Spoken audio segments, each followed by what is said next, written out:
Viu? Hoje eu não esqueci. Bom, nós falamos na última vez sobre os tipos de mediunidade e, consequentemente, tipos de médiums, né? E nós falamos que existem a mediunidade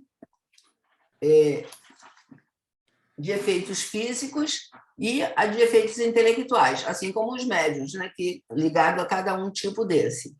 Bom, nós falamos dos tipos, mas aí dos intelectuais não falamos muito, mas porque agora a gente vai falar melhor sobre cada um deles, né? Bom, mas antes de falar sobre sobre o tipo de psicofonia, psicografia, antes de falar sobre eles, eu acho que cabe a gente falar sobre o transe mediúnico. O que é o transe mediúnico, né? Que tipo de transe mediúnico que existe, certo? Aí eu pergunto para vocês sabem o que é transe mediúnico? Porque quando fala assim, aí fica parecendo o quê? É quando você recebe um espírito, não é isso que vem logo na cabeça? É mais ou menos isso, certo? Mas não é só isso. Então, primeiro, a gente diz o seguinte, o que é transe? Tá? Porque o transe mediúnico está ligado à mediunidade, mas a palavra transe, ela está ligada a uma outra área. Tem alguém aqui no nosso grupo já que seja ligado à área médica, assim, que possa falar o que seja transe? Psicológica, né? Isso, a área psicológica? Ninguém. Tem? Eu tenho que botar o pessoal para entrar. Tem alguém aqui ligado à área de psicologia ou coisa assim parecida? Ninguém, né? Mariana Legende, você está ligada aqui.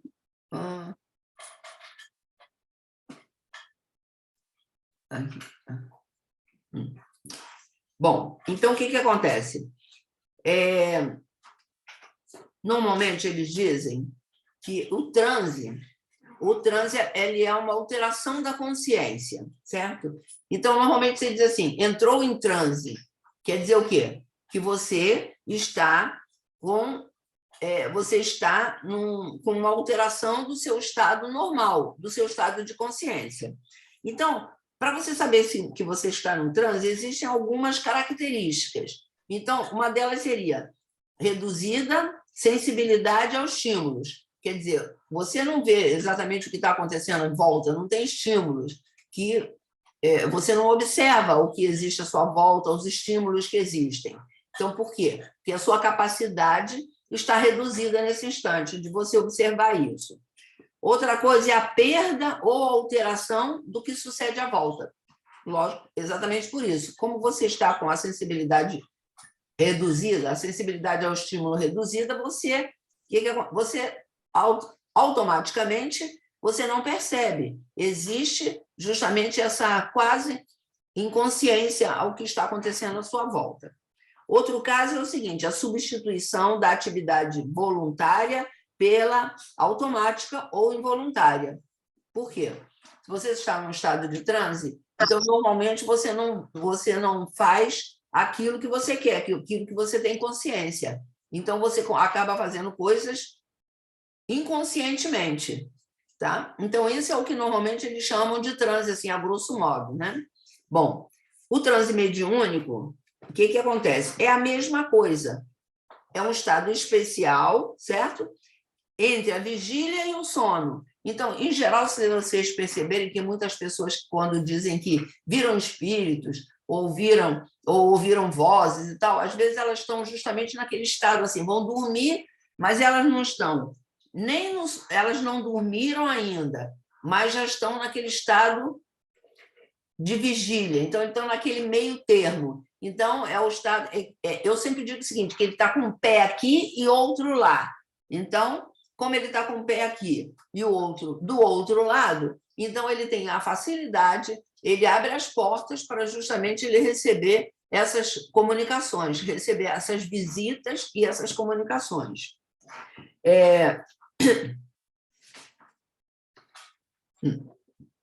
Porque eu botei até assim, é o estado especial entre a vigília e o sono.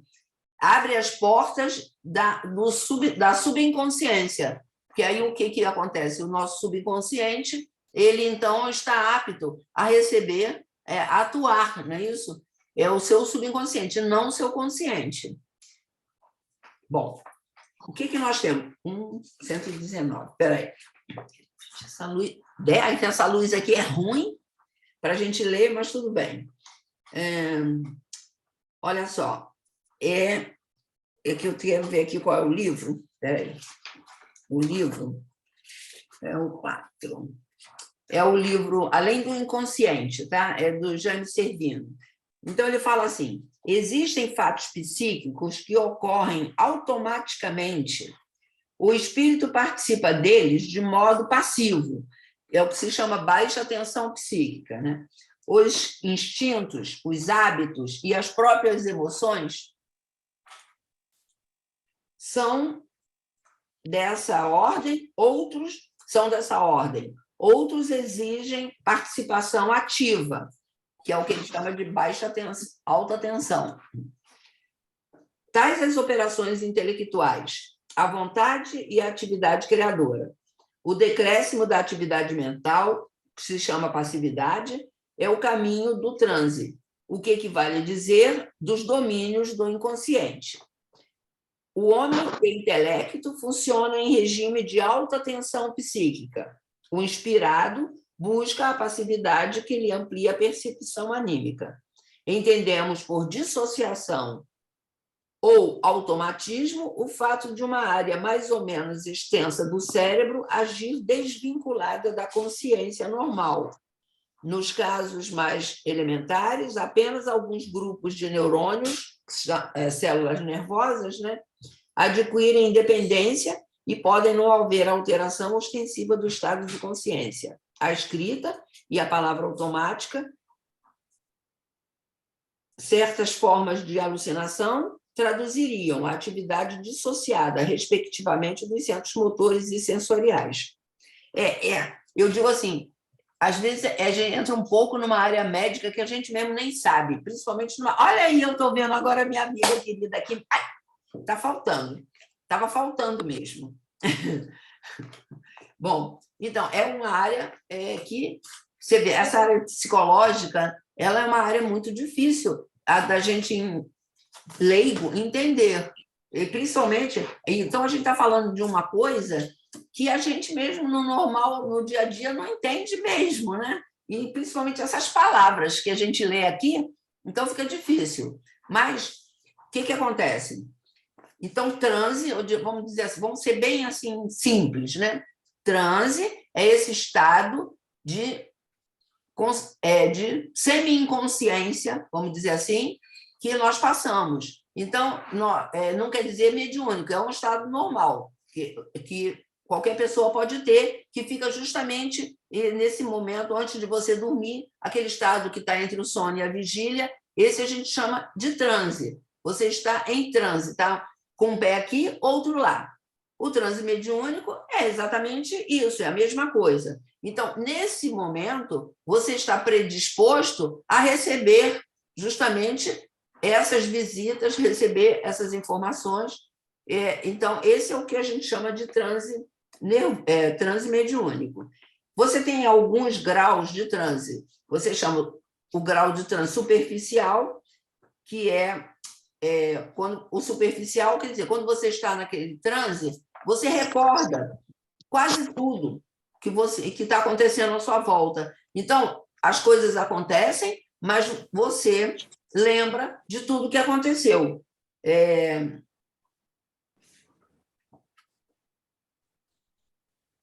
E você, nesse momento, você, inclusive, colabora com o espírito na prática do que estiver sendo feito, tá certo? Isso é muito comum nos médiuns intuitivos, né?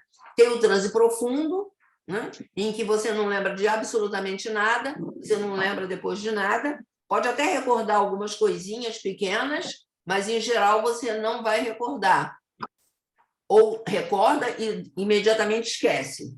E tem o transe que a gente chama de transe parcial, em que você recorda, vamos dizer assim, numa psicografia, você recorda do ditado mediúnico, mas logo depois você esquece.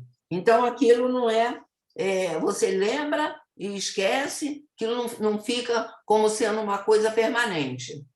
Bom, aí como é que acontece, então, o transe? O transe ele tem etapas, não é isso? Primeiro é a indução ao transe. É aquela parte que você se prepara para o transe, né? Então, normalmente, se você está numa mesa mediúnica, ou outro estado, ou que você queira, se, vamos dizer assim, o pessoal que faz yoga, essas coisas assim, então você se prepara justamente fazendo o quê? Se desligando mentalmente do seu ambiente, do que está ali à sua volta. E aí eu achei até interessante que ele, aqui no livro, ele fala assim, quer ver? Olha só que coisa engraçada. Ai, meu Deus, cadê? O pior que eu não marco aí depois, porque eu não gosto de marcar livro, aí depois eu quero achar e fica difícil. Bom, aqui.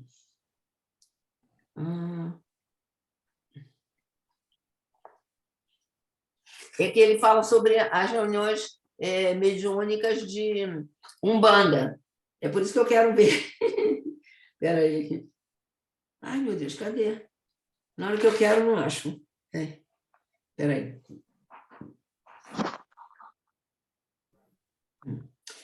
Vamos lá, eu vou ler aqui. Indução ao transe mediúnico, quer dizer, essa parte inicial, você está se preparando para uma reunião mediúnica, seja Umbanda ou seja lá o que for, tá certo? Então, ele diz assim, no início do intercâmbio mediúnico, o espírito comunicante envolve o médium em seus fluidos, aí ele já está falando no que acontece na parte mediúnica, tá?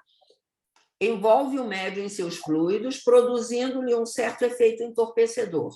Em seguida, produz ação no córtex cerebral e nos lobos neurológicos frontais, favorável ao alinhamento do médium relativamente ao que ocorre ao seu redor.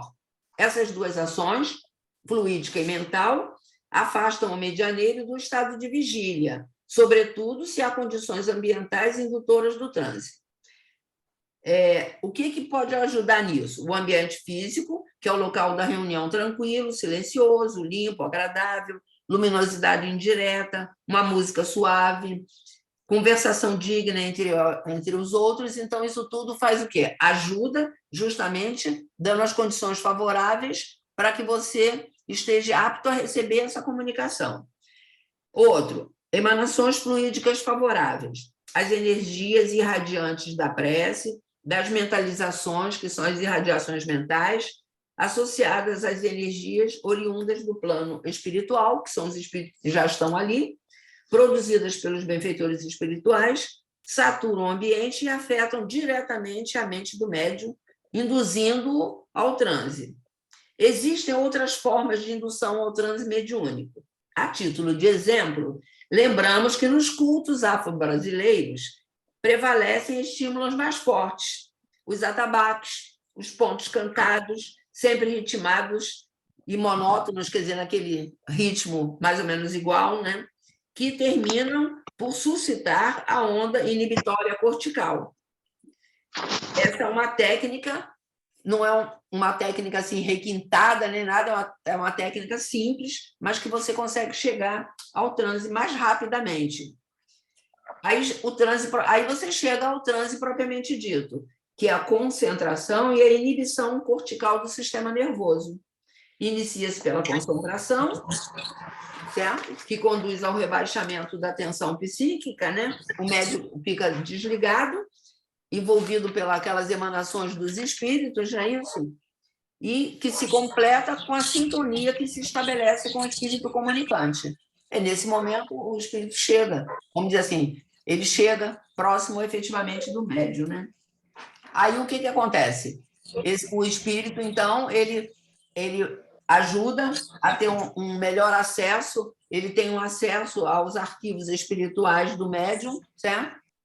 Por quê? Porque ele utiliza aquilo que vamos dizer assim, palavras, tudo que o médium conhece para facilitar a comunicação, certo? Porque um médium que não tenha muito conhecimento, fica difícil para o espírito colocar aquilo que ele efetivamente pensa, porque ele não encontra palavras, ele não encontra a consciência, o médium não tem consciência daquilo que ele está colocando, daquilo que ele está falando.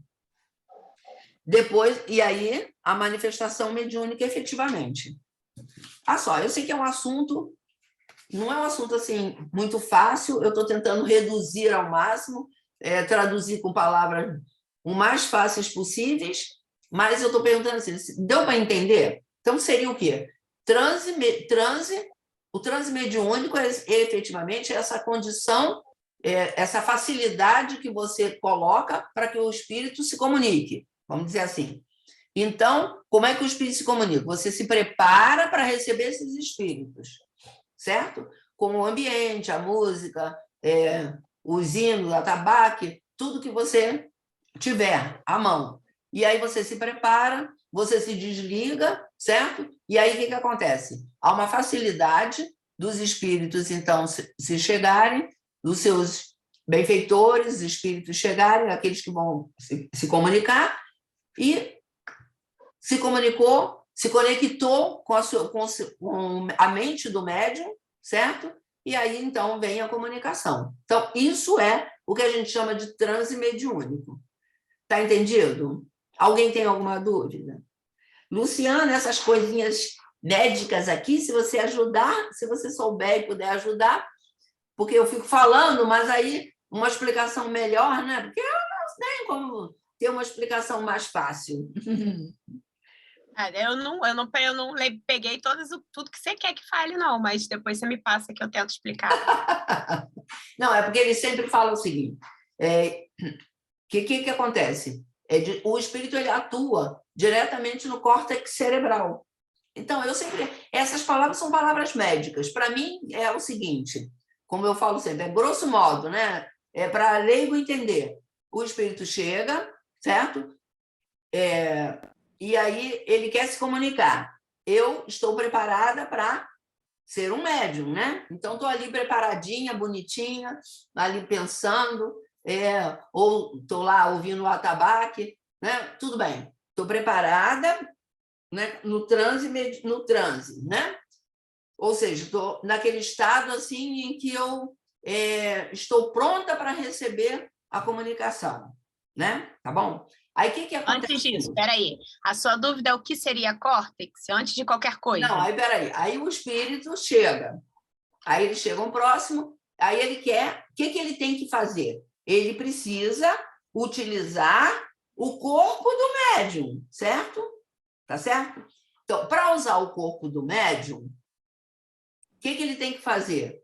Acessar o cérebro do médium, o corpo físico, porque é o seguinte, o espírito é espírito, perispírito é perispírito. O espírito chega, então ele se liga, ele manda para o cérebro, para a alma do médium, né, o que ele está ali, o que ele quer, etc. e tal. Aí, certo? Tudo bem. Mas acontece que ele precisa o quê? Se ele é um médium escrevente, o que ele vai fazer? Usar a mão do médium, certo? Se ele é um médium psicofônico, falante, ele vai usar o quê? A fala do médium. Então, isso não é espiritual, isso é material, tá? Por quê?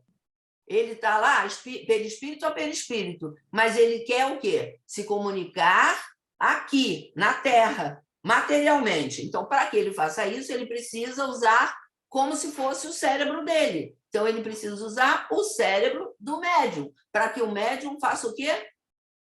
Para poder usar a mão do médium.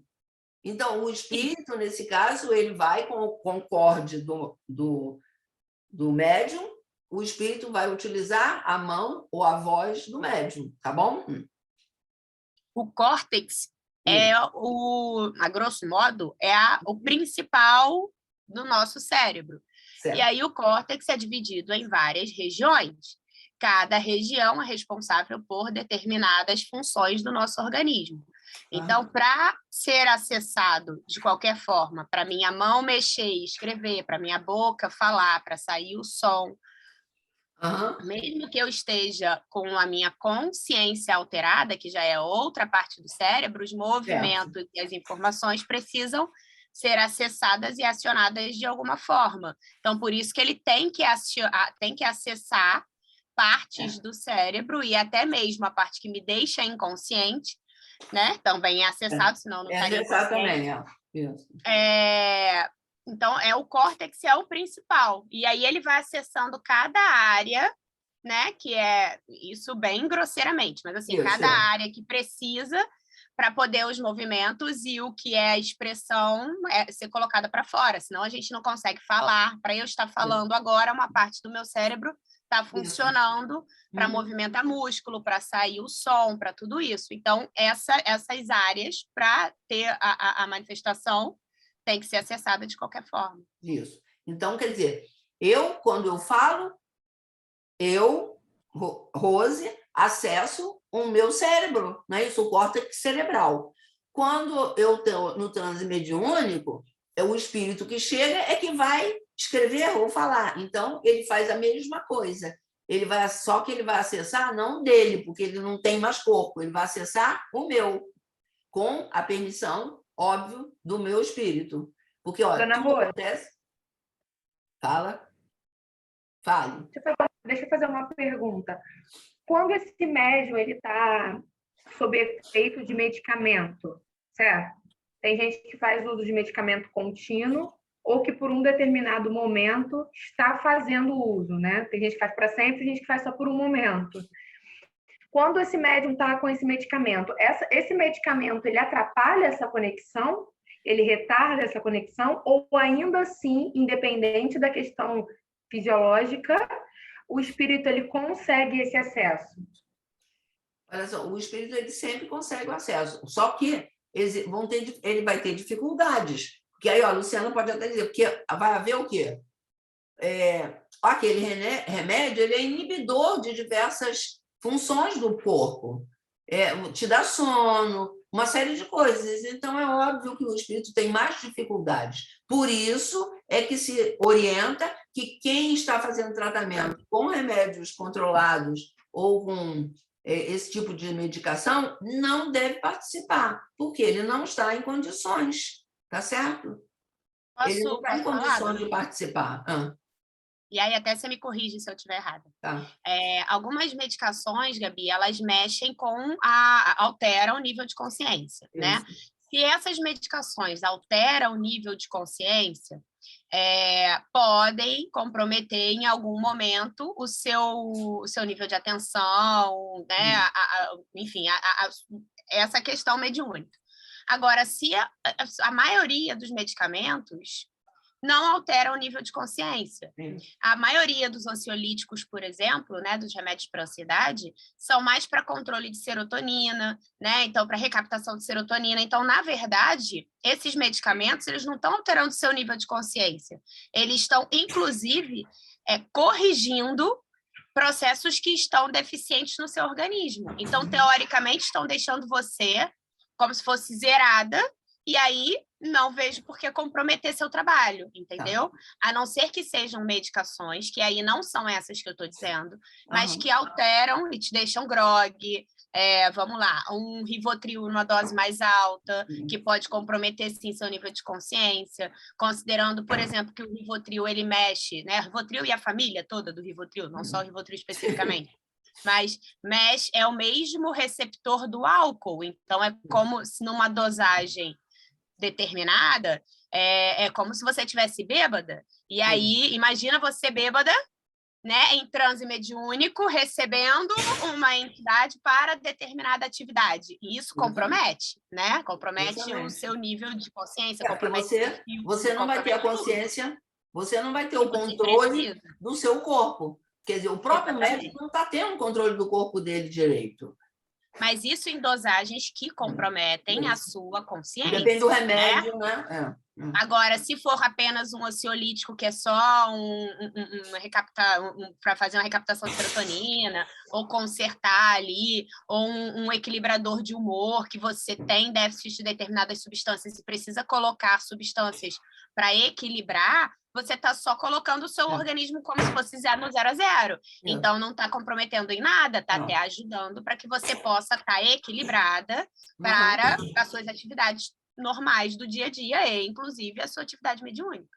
Isso. Aí eu não Então, vejo por que normalmente é trabalhar. preciso saber que tipo de tratamento, por isso que é importante saber que tipo de tratamento a pessoa está fazendo, que tipo de remédio está tomando, para poder ver se ela está em condições efetivamente do trabalho mediúnico, né? E aí, Em assim, tese seria isso. não só tratamento contínuo, mas por isso que na outra vez eu chamei atenção para determinadas medicações que estavam sendo usadas antes da gira. Quando tem necessidade, indicação médica, obviamente, as pessoas têm que tomar remédio.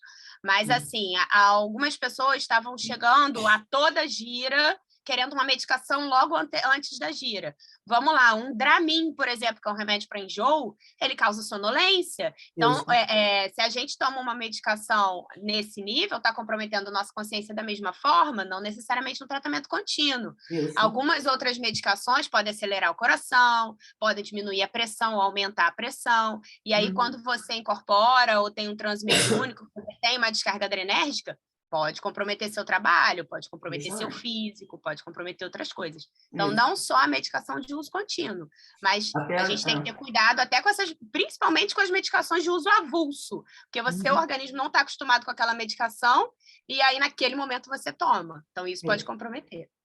Muito obrigada, doutora. Lu, Uma pergunta. eu tenho uma pergunta. Vai. Não, pode falar, Mariana. Não, pode ir primeiro, relaxa. Lu, eu tenho uma pergunta. Você falou dos anti-ansiolíticos, mas vamos supor, e um antipsicótico? Então, aí vai depender, né, do antipsicótico, qual é a indicação, qual o efeito que isso está causando, qual a dose está sendo usada, tudo isso, entendeu? Aí é algo até que, de repente, a gente pode conversar com a pessoa que está usando, de maneira individual aí para a gente ver que nível de comprometimento isso pode trazer ali no momento que estiver desenvolvendo, ou no momento que estiver incorporando, o que pode comprometer isso, a gente pode conversar depois, se for algo que eu consiga, né, responder. Também não sou psiquiatra, não domino todas essas drogas, então tem coisas que eu não sei responder, posso pesquisar e trazer, mas posso fazer que eu não consiga responder. Mas isso, algumas medicações podem comprometer. Eu sei que, por exemplo, equilibrador de humor, que é o caso do lítio, que, né, a pessoa está repondo uma deficiência que ela tem, então não compromete. Agora, se for um anticonvulsivante que, de fato, deixa a pessoa dopada, aí a gente já tem que pensar um pouquinho melhor sobre isso, entendeu? Lu. Mas aí, se for alguma dúvida muito específica, a gente pode depois sentar e ver direitinho.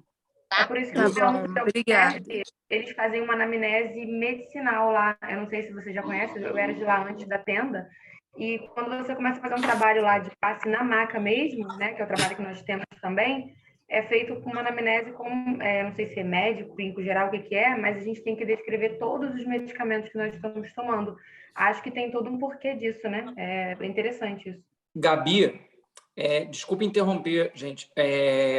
É importante só a gente lembrar que existe um trabalho, numa casa espírita, né, numa casa de Umbanda, existe um trabalho bilateral, que é o trabalho nosso, encarnado, e tem o trabalho dos espíritos. Então, Gabi, para te tranquilizar e tranquilizar outras pessoas, se Pai Joaquim, por exemplo, está permitindo que um médium que está usando um determinado medicamento, XYZ, esteja na gira, é porque é possível, sim, aquele médium estar ali. A gente tem que lembrar que o trabalho da mediunidade, ele tem a questão da assistência de caridade para as pessoas que estão chegando na tenda para poder serem atendidas pelos médiuns de consulta, por exemplo, e por todo o corpo mediúnico, mas, ao mesmo tempo, a caridade também é com a gente que é médium da casa. A gente não pode esquecer disso, né? Então, os primeiros assistidos... Eu que sou médium, né? Eu passei um tempo tomando medicamento controlado.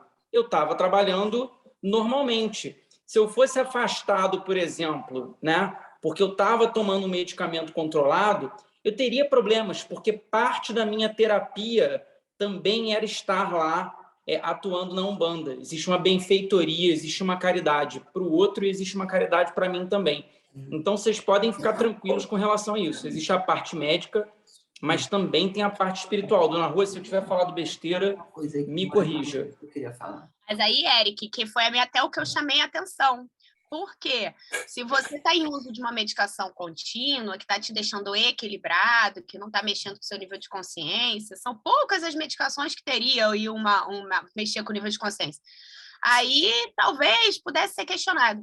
Aí por isso que eu chamei a atenção para as pessoas que usam remédios avulsos, sem indicação médica, ou porque estão com qualquer coisa e ali antes da gira acabam usando, né? Entendendo que ali aquele momento não é um momento fisicamente inocente, existem, né, modificações físicas também. E que se você não está acostumado a tomar algum remédio e toma logo antes daquilo ali, sem conhecimento, sem indicação, sem saber o porquê que está tomando, fica mais complicado. Não é que vai acontecer alguma coisa, mas existe o risco de você sentir um mal-estar diferente do que seria o padrão normal do trabalho. Oi, pessoal. Tá ligado? Tá. Então, o que acontece? O Eric pontuou muito bem. O Eric pontuou muito bem. A gente na casa, existe uma coordenação espiritual que é, inclusive, o que impede que algumas pessoas não entrem na gira, que elas não participem de forma alguma. Existem as pessoas que participam de forma parcial, existem as pessoas que começam nas atividades e elas vão, à medida que vai tendo o caminhar da pessoa na casa, ela vai entrando em determinadas tarefas, noutras não. Tudo isso é uma avaliação conjunta da espiritualidade, tanto pelo aquilo que a pessoa carrega fisicamente, quanto pelo que ela carrega emocionalmente. E, obviamente, a espiritualidade, ela tem ciência daquilo que a gente faz uso e comunica, inclusive o que a gente não comunica, né? Porque medicação a gente até fala, mas e o uso das coisas que a gente faz e não fala? Que eu sei que muitos fazem, né? Então, nesse momento, é o que eu falo assim, a gente está dentro de uma casa em que a gente precisa ter o quê? A confiança nessa proteção espiritual. É óbvio que nós não somos uma casa de pessoas fanáticas que a gente segue à risca com cegueira, não é esse o pensamento. Mas é o que faz a gente compreender por que às vezes existem limitações em várias direções, né? Por conta de processos que são internos. Às vezes não é nem medicação, mas às vezes é aquela sementinha que existe ainda no nosso coração, que vai segurar para que a gente não avance em determinadas tarefas, porque a gente ainda precisa trabalhar aquilo internamente, né? É aquilo que a gente fala. Os espíritos, eles passam as orientações, assim como está na orientação mediúnica através dos espíritos na doutrina espírita. O próprio André Luiz fala sobre o uso dos psicotrópicos, etc, etc, etc. Mas isso não é uma coisa fechada e tacanha. É isso que a gente precisa ter em mente. E nem ser fonte geradora de anseio. Eu uso medicamento, então eu não posso entrar num centro que eu vou complicar minha vida. Eu posso citar aqui na nossa própria casa diversos exemplos do contrário disso, que se a gente fosse seguir à risca o que está na literatura, ao pé da letra, muitos de vocês nem poderiam ter entrado no centro, né? E eu posso dar vários exemplos, obviamente que eu não vou dar, porque eu não vou falar nome de ninguém, mas a gente teria vários exemplos na própria casa de pessoas que, com o passar do tempo, inclusive deixaram de usar as medicações, por conta justamente do trabalho da caridade, do trabalho espiritual, desse desenvolvimento. Se a gente lembrar que as nossas doenças, elas antes de chegarem no nosso físico, elas são doenças do espírito, do nosso espírito, a gente vai compreender que nenhuma doença ela caminha sozinha. Ela sempre nos afeta pelo lado espiritual. Então, se eu tenho uma doença, seja de qual ordem for, de qualquer natureza, essa doença ela interfere na parte espiritual. E assim como ela interfere na parte espiritual, ela precisa de cuidado, ela precisa de tratamento. E é isso que a casa espírita faz. né? Por que que eu sempre falo assim, você está com uma dor, aí você deixa de ir à casa espírita? Quando alguém tem dor, a gente fala, vai lá para a maca e recebe um passe. Não é assim? Então, se eu acordei triste, eu acordei com mal-estar, qual a origem desse mal-estar? Não sei. Eu prefiro ficar em casa, quietinha. O que a gente faz? Vai para a casa espírita, que é o melhor lugar para você tentar se harmonizar. Então, essas instruções dos espíritos, elas não são tacanhas, elas não são instruções para a gente seguir ao pé da letra. A gente precisa raciocinar, a gente precisa compreender, né? Existe o ponto de vista médico, sem dúvida, conforme a Lu colocou muito bem sobre os medicamentos. Mas a gente não pode esquecer que a gente está falando de uma casa espírita e, sem dúvida nenhuma, também tem o lado da própria pessoa. Ora, se eu não me sinto bem na casa espírita, como eu também posso falar vários exemplos, eu passei por uma casa espírita, eu frequentava, mas eu não me sentia tão bem, não consegui ficar lá, mas agora, aqui na tenda, eu me sinto bem, eu tenho melhorado e a coisa está melhorando para mim, e aí vai. Por quê? Porque na tenda, né, eu estou falando especificamente da tenda, porque a gente está falando da tenda. Na tenda, eu estou o quê? Recebendo aquilo que o meu espírito necessita. Seja de tarefa, a forma de trabalho, conhecimento e etc. Porque se não fosse, você também iria se sentir mal na tenda e você ia procurar um outro lugar para você se encontrar. E é assim que funciona. Né? Então, a gente não pode esquecer que as coisas elas não são ao pé da letra e tacanhas, né? Uma venda aqui do lado. Não é assim que funciona. Né? Basta a gente olhar para o lado. A gente vai vendo as melhoras, as pessoas que passaram por vários processos. A gente tem exemplos na casa de pessoas que chegaram em estado muito grave e que hoje, graças a Deus, são pessoas extremamente controladas, que têm uma vida normal e que passam pelas questões emocionais do dia a dia, hoje com naturalidade, continuam com medicação, mas hoje bem mais reduzida e conseguem, inclusive, trabalhar em passe, trabalhar em outras atividades na casa, certo? Tá? Então, aqueles que tomam remédio, não entrem em pânico. Porque eu tomo remédio, então eu não posso estar na tenda. Se a gente falar aqui, vamos levantar o dedo, quem bebe algum tipo de medicação, eu garanto que vai entupir a sala. Né? Dê abaixo o dedo, o Gadergal não conta. Deixa eu terminar agora. Peraí, filho. Mari, sua pergunta foi respondida? É o meu caso, né? Que Mais ou menos. A minha dúvida era... Porque eu já li muito falar sobre a glândula pineal ser a glândula da espiritualidade. E aí eu queria saber se... Tipo assim, já que você é médica, como é que isso é relacionado? Porque, a princípio, os remédios psiquiátricos eles não vão alterar tanto nessa glândula. Então, talvez isso fizesse com que juntasse, tipo, Não fizesse... não tem nada a ver ali com a glândula, não. Então, porque a glândula é só, tipo, melatonina, essas coisas, não é isso?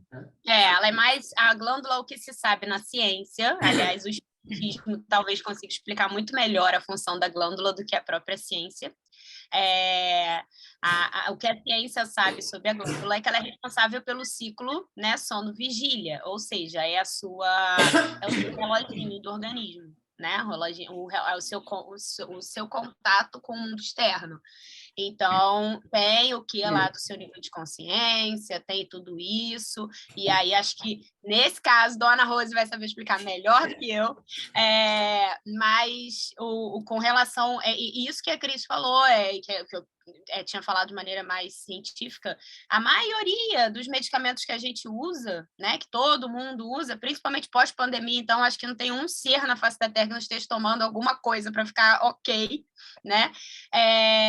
Então, todas essas medicações são mais para controle de substâncias do nosso organismo, para deixar a gente equilibrado, outras medicações para outras doenças, não só as psiquiátricas, né, que também podem mexer com outras questões do organismo, também deixam a gente equilibrado, né? Então, a gente não tem o porquê dessas medicações interferirem no nosso trabalho, a não ser, né, como eu falei, que sejam outros tipos de medicação, que são medicações que realmente mexem com a consciência, né? Em dosagens que mexem com a consciência. Por exemplo, dei o exemplo do Rivotril, dosagem normal não vai mexer com a consciência de ninguém, né? Todo mundo toma Rivotril. Então, isso não vai fazer diferença no trabalho, a não ser que você esteja tomando uma dose Tavalar para você ficar dopada, aí sim, né? Então, assim, até essas medicações que mexem com o nível de consciência, dependendo da dosagem, não vai fazer diferença nenhuma no seu trabalho. Agora, não o foco da Mayra, não posso dizer todas, porque eu não conheço todas, e também porque não conheço de maneira a fundo as funções da glândula pineal, mas nenhuma delas está relacionada à função da glândula, tá? Estão relacionadas a outros tipos de substâncias do nosso organismo, de outros neurotransmissores, de outras áreas do nosso cérebro, então a glândula fica ali quietinha, só para o espírito mesmo, né, dona Rose?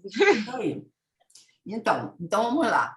Então, para fechar, porque hoje a gente vai parar aqui no transe, né? Então, é o seguinte, para a comunicação mediúnica, o que acontece?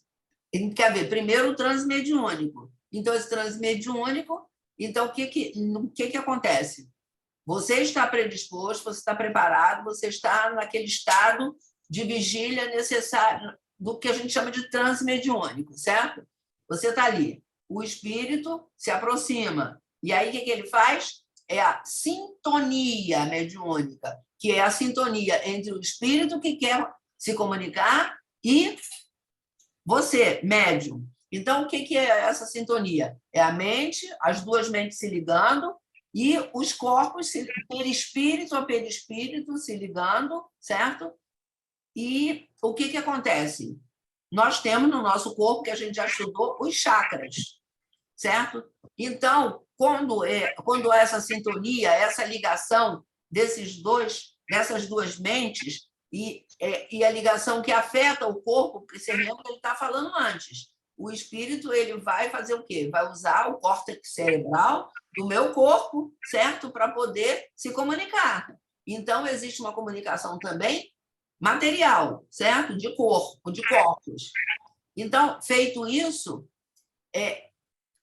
o que acontece? Nós temos os chakras. Nos chakras no nosso corpo, os chakras no perispírito. Então, se nós temos também no perispírito. Então, o que acontece? Esses chakras são afetados. Então, por isso é que você tem sensações diferentes, sensação de frio, sensação de calor, sensação de enjoo, mal-estar, quando um espírito está próximo de você. Exatamente porque isso é essa ligação dos corpos e que justamente afetam os chakras, tá? Quando a gente falou dos chakras, eu cheguei até a citar alguma coisa que acontece durante o fenômeno mediúnico com os chakras, mas só falei assim, en passant rapidamente, mas tem uma série de sensações ligadas a cada um desses espíritos.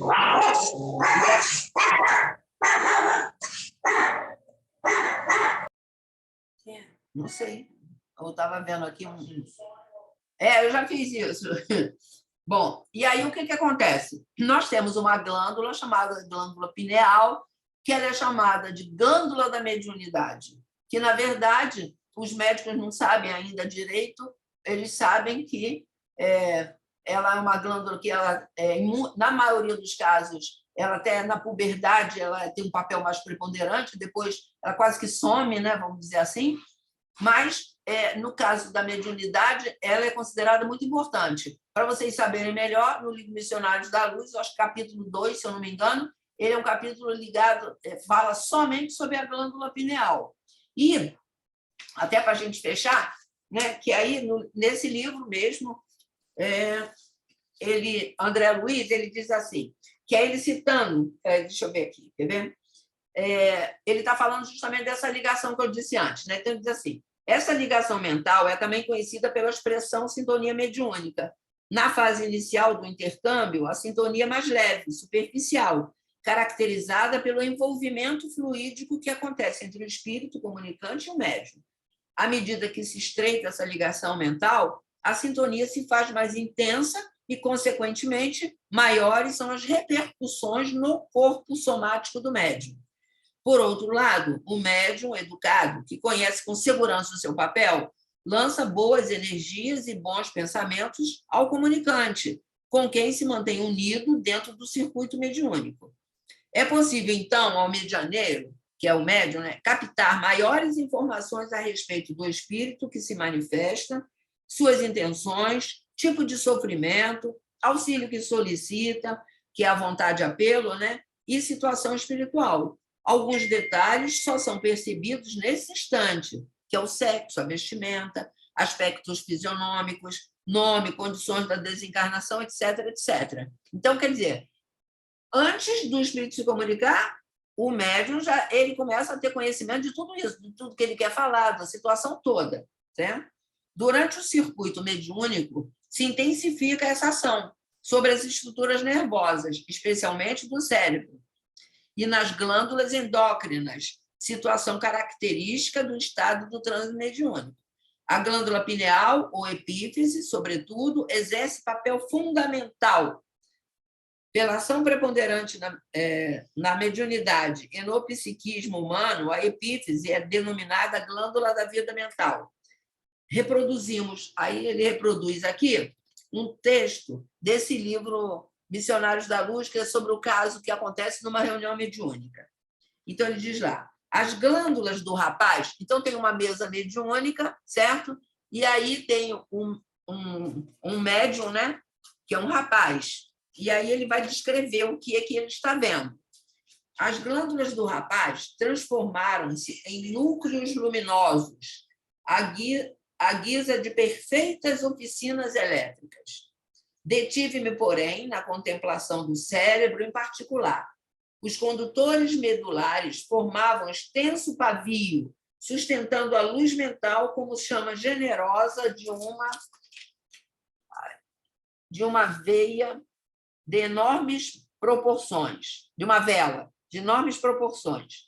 Os centros metabólicos infundiam-me surpresas. O cérebro mostrava fulgurações nos desenhos caprichosos. Os lobos centrais lembravam correntes dinâmicas.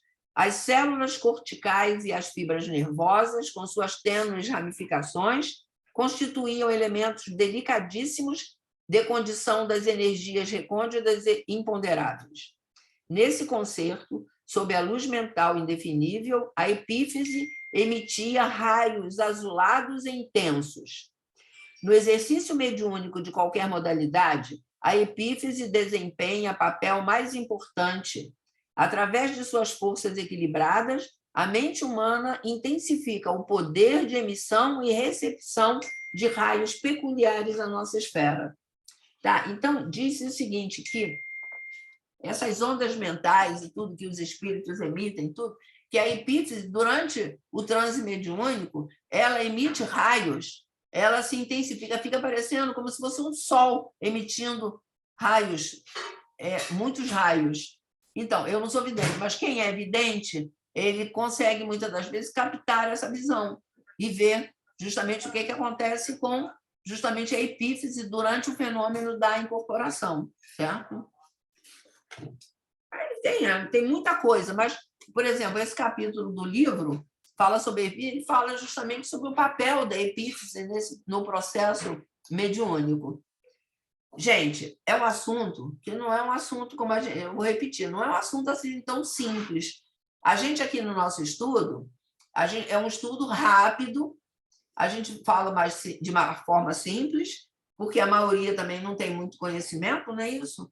Mas é para quê? É para dar ideia a vocês do assunto, para vocês procurarem. Gente, o estudo é de extrema importância. É vocês saberem, porque vocês vejam, a gente está falando aqui do que acontece quando vocês estão lá recebendo as entidades. Então, vocês precisam saber o que acontece. Ter ideia do que acontece. Então, a gente fala aqui para dar a ideia. E vocês procurarem, vocês estudarem, procurarem entender isso. E saber da importância que é.